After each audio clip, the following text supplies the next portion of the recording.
All right, so you have issues with a lot of flare-ups in your grill.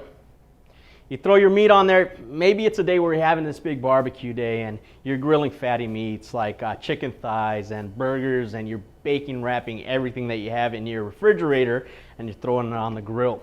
Now, that's gonna create a lot of grease fire.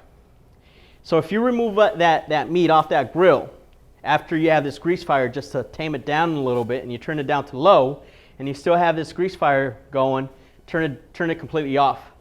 If you still have that nasty grease fire going on, it's probably more than likely you never cleaned that drip pan. Now what happens is that drip pan, after time and time and time again, it starts filling up with grease, and you drop that chicken thigh or that bacon wrapped anything on top of that grill. You have droplets of fat going down in towards that heat, that flame. So as these droplets drop down, that flame ignites the droplets of fat, dropping into that pool of fat, giving you this big grease fire. Now at that point, more than likely, if it's windy and you have a draft going this way, you have some draft going or some wind hitting this way, what's going to happen is a lot of your electrical components from the front of your grill and maybe your knobs might melt down. It's going to damage that grill pretty bad. So what I like doing to prevent that is I like using Oil-Dri. So what I'll do is I'll grab some foil, and I put the foil shiny side down right on the grill, on that drip pan I mean, and I put the Oil-Dri down on the bottom. Oil-Dri is going to absorb a lot of that fat. That's going to prevent that grease fire.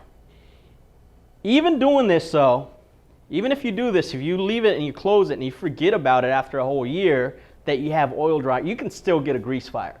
So every time or so, at this point, if you look at it, at this point I probably want to clean it out. And to clean it out, all I have to do is take that drip pan out.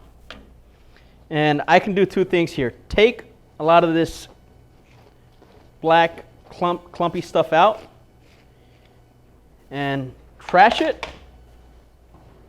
Or I can do this here, kind of clean it up and spread the rest of the Oil-Dri on top of here to clean it up. Or I can always grab that foil, fold it, dump it, discard, put a new layer of foil down on the bottom, replace some Oil-Dri on top of there, and it's ready to go. But again, you always have to check it to make sure that it's clean, because if you forget about it, again, you will have pretty nasty grease fire. Thank you.